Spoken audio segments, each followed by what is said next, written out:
Beetle.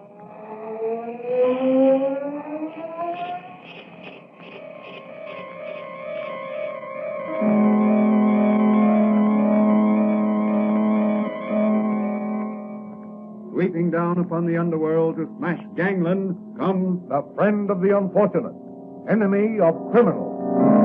A mysterious, all-powerful character, a problem to the police, but a crusader for law. In reality, Dan Garrett, a rookie patrolman, loved by everyone but suspected by none of being the Blue Beetle.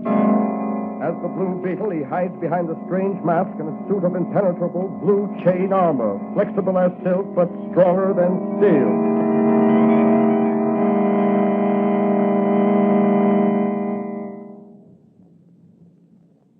Today's episode of the Blue Beetle is entitled Death Strikes from the East.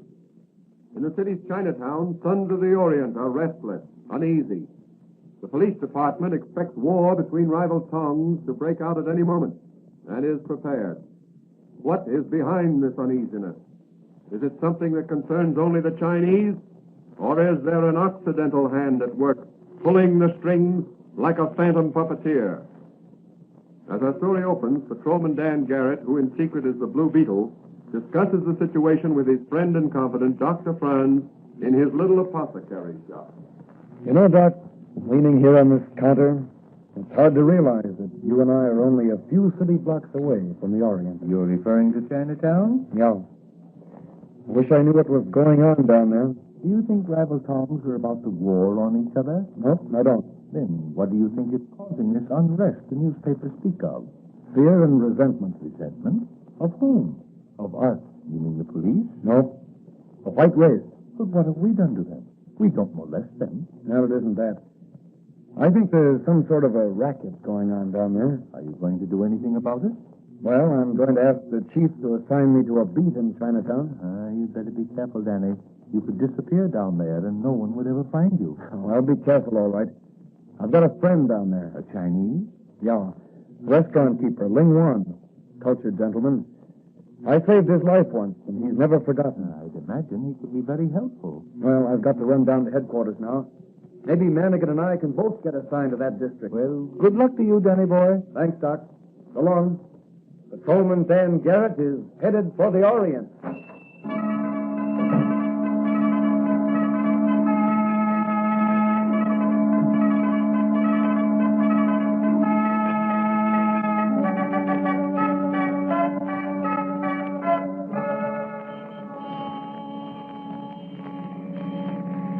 You know, Johnny, it's a wonder to me there ain't more big fires down here in Chinatown. Why, Mike? Well, everything's so congested. How's a fire engine ever going to get through here? Well, I'd be willing to bet that if I should sound the siren on this car, we'd have a clear track ahead almost immediately. Yeah, them babies can certainly scatter in a hurry. Hey, what's that now? That bug's smashing up that Chinese restaurant. Come on, Manigan. That looks like Ling Wan's place. Okay. Hey there, you heathen flathead. Lay off or I'll blast you.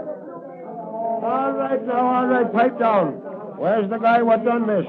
The whirlwind has struck. Who knows whither the whirlwind goeth? Hey, what kind of talk is that? Whirlwind me eye. It was a bunch of hoodlums. Hello, Ling Wan. Ah, my friend, the Honorable Dan Garrett.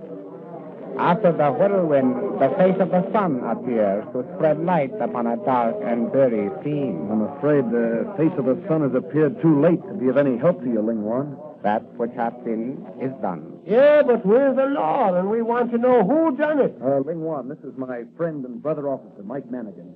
The devastation which is mine is honored by the presence of a friend of the brave and honorable Dan Garrett. Well, now, we'd like to get the facts in this case. Suppose you let me talk with Ling Wan Manigan. Well, you make a report on this. I've had a hunch something like this was happening frequently here in Chinatown.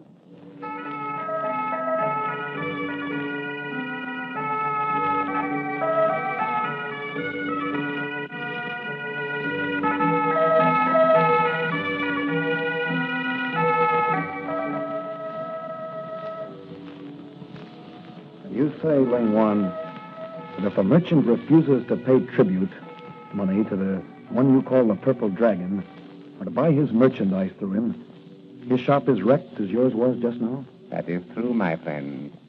The Purple Dragon controls the commerce of Chinatown. Well, what happens if the merchant still refuses to deal with the Purple Dragon after his place of business is wrecked?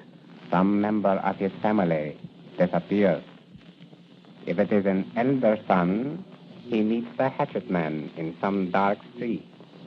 If a younger son, he is found strangled. If the merchant has only daughters, one of them is kidnapped and offered as a human sacrifice to please the Tibetan earth goddess. Do you mean to say that they're actually sacrificed? Killed? There is a ceremonial conducted by the Purple Dragon, which includes human sacrifice. Before the ceremony, however, the victim's hair is cut off and sent to her parents.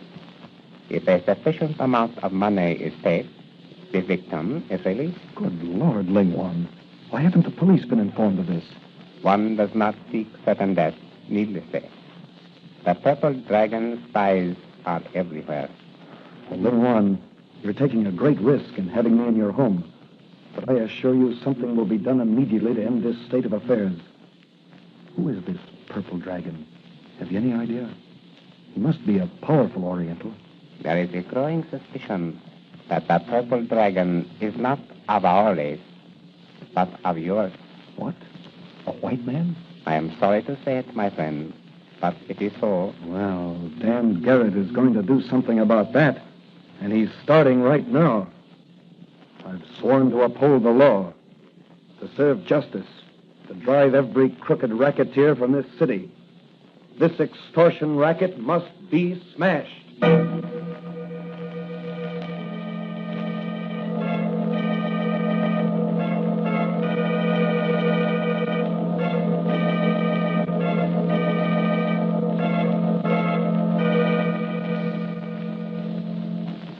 Doc, I've never heard of such a fiendish method of extracting money from honest businessmen. And you say Ling Wan believes the Purple Dragon to be a white man? That's right. He must be a very rich man. Yes, I imagine there are very few who refuse to pay tribute or to purchase their supplies through that crook. Well, so far as you know, the Purple Dragon has confined his extortion activities to Chinese merchants. Yes. I feel certain that if his operations extended beyond the confines of Chinatown, the police would have heard of it. I wonder what the extra's about. Well, just a minute, Doc. I'll buy a paper. Read all about it. Commissioner Warren's daughter kidnapped. Here you are, boy. Yes, sir. Thank you. Read all about it. Well, what do you know about this, Doc? Well, what is it, Danny? Commissioner Warren's daughter was kidnapped last night as she left a dance at the casino. Commissioner Warren? Yes, the commissioner of markets. Oh, I wonder what's back of that. The kidnappers can't expect to get much money out of Warren. He's not wealthy. No, and he's one of our most efficient officials. Say, you don't think... Well, what is it, Danny? I'm going over to Commissioner Warren's house and make a little investigation. Hey, what's that? Someone just threw a stone through the store window. Oh, here it is. There's a note tied to it. Well, what does it say, Danny? It says, devastating tornado descend upon honorable place of business. If inquisitive patrolman Garrett extend nose into Chinatown. And it's signed the Purple Dragon. Let me see that note. Yeah. It's apparently written with a brush, such as Chinese use. Yes, but it wasn't written by a Chinese. What do you mean? The Chinese writing is distinctive. The technique of Chinese brush writing is such that even if a Chinese were writing in English, the brush marks would be distinctively Chinese. This note was written by a man who at one time might have lettered addresses on shipping cases. A shipping clerk, I would say. Well, that's very interesting, Doc. The Purple Dragon, or whoever writes his notes for him, is a white man. Well, Doc, this note spikes my guns. I can't endanger you and your business. Oh, don't be silly, Danny. Don't be silly. Your duty comes first. I can take care of things here. And just let somebody start something. There are things in my laboratory back there that will make them wish they'd stayed away. Well, I've got to be going, Doc. Take care now and don't worry. I'm not going to Chinatown. My next call is in the opposite direction.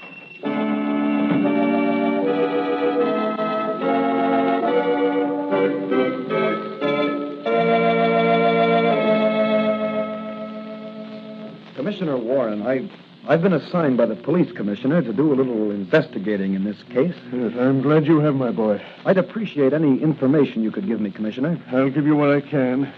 Have you any enemies? Yes, plenty of them. In my position, there are bound to be individuals and groups who resent my interference with their attempts to extort money from the firms that do business with the city. So, there is an extortion racket. Well, yes. At least I am convinced that many merchants are paying out money to protect their goods and places of business from destruction. In Chinatown, for instance? Well, yes. How did you know? I have a friend in Chinatown. I see. Well, to be frank with you, I've been conducting a quiet investigation down there. You think your daughter's kidnapping is in retaliation? I'm certain it is. Why? This note. I received it about an hour ago. Here, read it. The Tibetan Earth Goddess is angry. You are interfering with her plans. Unless you cease your efforts, you will never see your daughter again. Signed, the Purple Dragon. This note was written by a white man also. Beg pardon, what did you say? Oh, I said this note was written... Excuse, please. Messenger leave package for Honorable Commissioner. Thanks, Ling Chao. Who was it? Ling Chow, no see. Messenger, push button, leave package on doorstep, run away. All right, Ling Chao, you may go. Better not open that, Commissioner. Might be a time bomb or some type of infernal machine that'll explode when opened. It doesn't feel heavy enough. Any sound of ticking? Not that I can hear. Better let me have that package. I'll open it. You stand over there. Now be careful, Garrett. Force can't afford to lose men like you know. Thanks, Commissioner. Well, here goes. What is it? A box full of golden hair. My daughter. Her hair is that color. You don't think that Oh, no, she's not dead yet, but something will have to be done quickly, and I'm going to do it. What are you going to do, Dan? I've got a hunch, and I'm going to play it. What can I do to help? Call up the Income Tax Bureau and find out, if you can, which 2 or 3 persons in the city showed the greatest increase of income last year. Also, find out anything else you can about them. When you get the information, phone it to Dr. Franz or to me at his shop. I'm certain that one of these persons will prove to be the Purple Dragon.